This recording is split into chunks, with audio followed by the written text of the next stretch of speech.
दोस्तों, बड़ी खबर निकलकर सामने आ रही। चीन में ट्रंप के तेवर पड़े ढीले। ईरान और ताइवान को लेकर शी जिनपिंग ने कर दिया बड़ा खेल।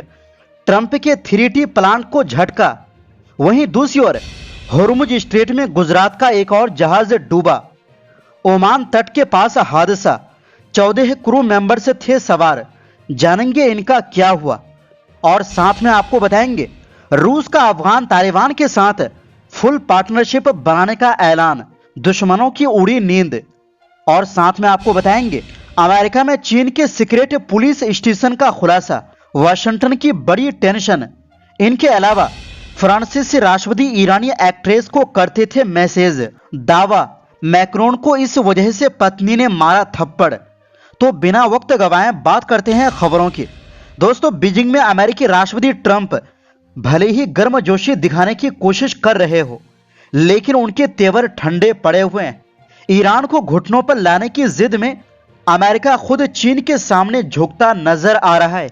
डोनाल्ड ट्रंप वाशिंगटन में ईरान पर गरज सकते हैं, लेकिन बीजिंग की मेज पर ड्रैगन के सामने उनकी सारी हैकड़ी गुम हो गई।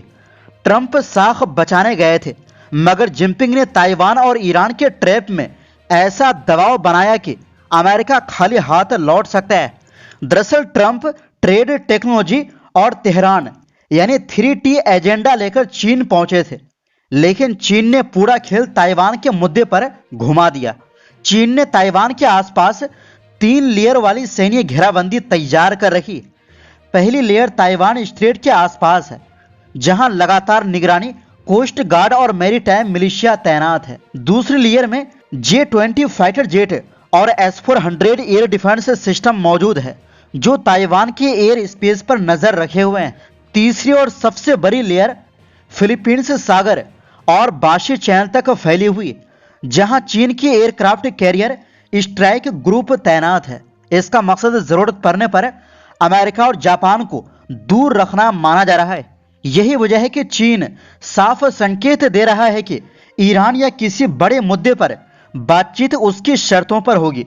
खासकर ताइवान को लेकर चीन किसी भी अमेरिकी दबाव को स्वीकार करने के मूड में नहीं दिख रहा। इस दौरान ट्रंप ने भी शी जिनपिंग की खुलकर तारीफ की।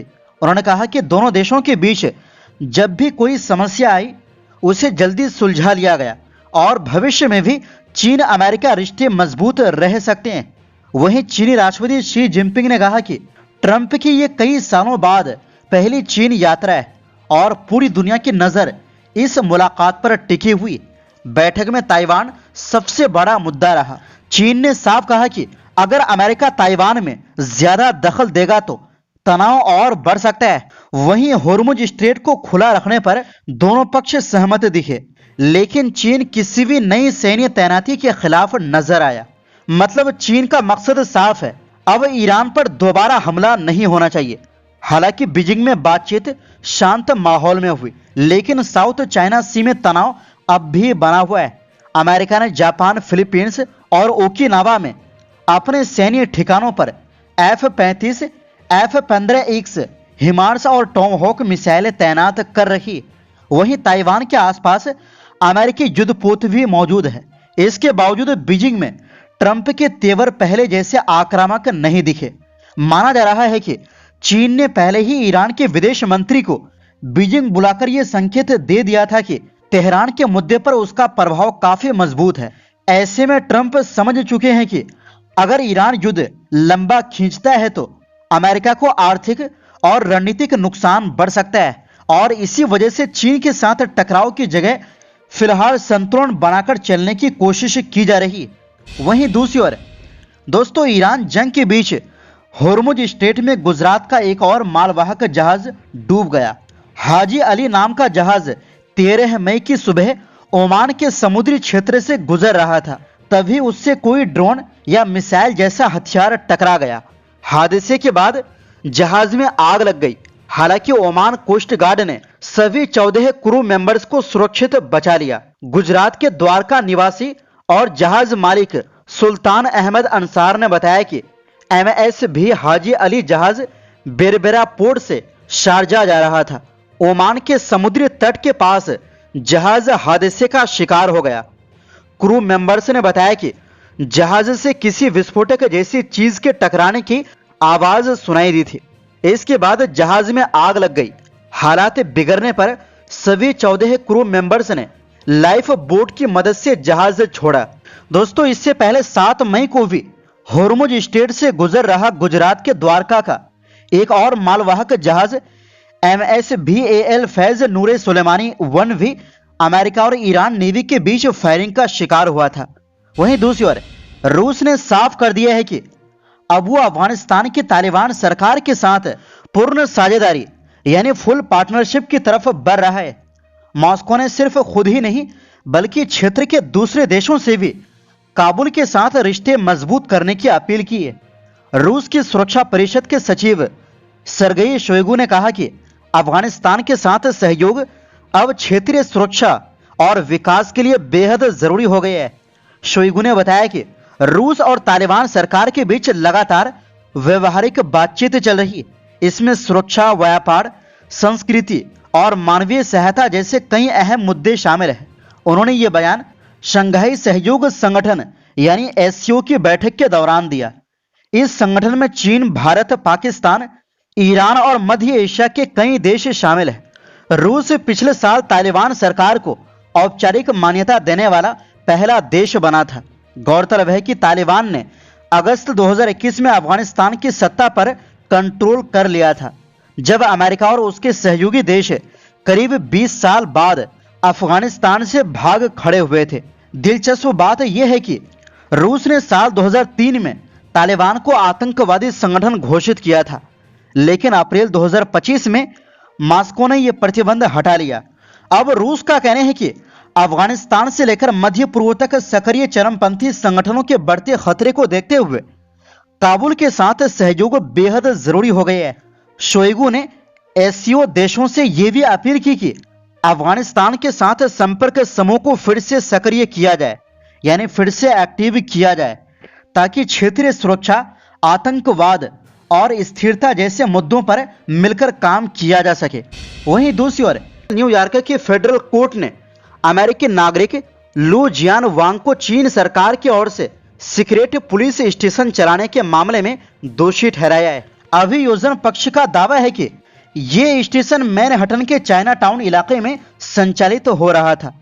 अभियोजन पक्ष के मुताबिक 64 वर्षीय लू जियान वांग चीन के पब्लिक सिक्योरिटी मंत्रालय के लिए काम कर रहा था। उसे हैरी लू के नाम से भी जाना जाता है। जूरी ने उसे चीन सरकार के अवैध एजेंट के तौर पर काम करने और जांच में बाधा डालने के आरोप में दोषी माना है। अमेरिकी अधिकारियों के अनुसार कथित पुलिस स्टेशन 2022 की शुरुआत में शुरू किया गया था। यह मैनहट्टन के चाइना टाउन में एक रामेन स्टोर के ऊपर पूरे फ्लोर में चल रहा था। FBI जांच शुरू होने के बाद 2022 के अंत में इसे बंद कर दिया गया। हालांकि इसकी जानकारी अब दी गई है। प्रोसिक्यूटर्स ने बताया कि जांच की जानकारी मिलने के बाद लू और उसके सह आरोपी चेन जिनपिंग ने चीन के अधिकारियों के साथ हुए टेक्स्ट मैसेज डिलीट कर दिए थे। मानवाधिकार संगठनों का दावा है कि दुनिया के 53 देशों में चीन के ऐसे 100 से ज्यादा कथित आउटपोस्ट मौजूद है। हालांकि चीन इन आरोपों से इनकार करता रहा है और इन्हें सिर्फ सर्विस स्टेशन बताता है। वहीं दूसरी ओर दोस्तों, फ्रांस के राष्ट्रपति एमुनुएल मैक्रोन को वियतनाम में उनकी पत्नी ब्रिजिट मैक्रोन ने ईरानी मूल के एक्ट्रेस के कारण थप्पड़ मारा था। न्यूयॉर्क पोस्ट के मुताबिक ये दावा फ्रांसीसी पत्रकार फ्लोरियन तार्दिफ ने अपनी नई किताब एन ऑलमोस्ट परफेक्ट कपल में किया है। ये किताब बुधवार को प्रकाशित हुई।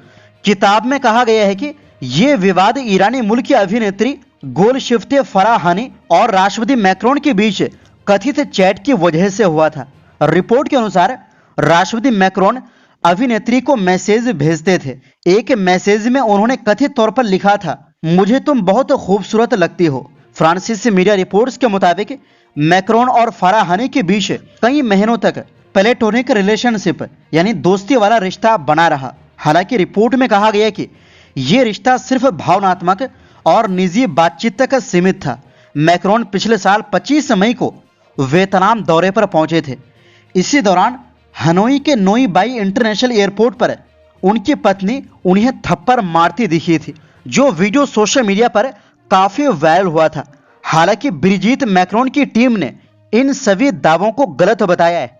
उनके प्रतिनिधियों ने कहा कि ब्रिजिट कभी अपने पति का मोबाइल फोन नहीं देखती और किताब में कही गई बातें सच नहीं।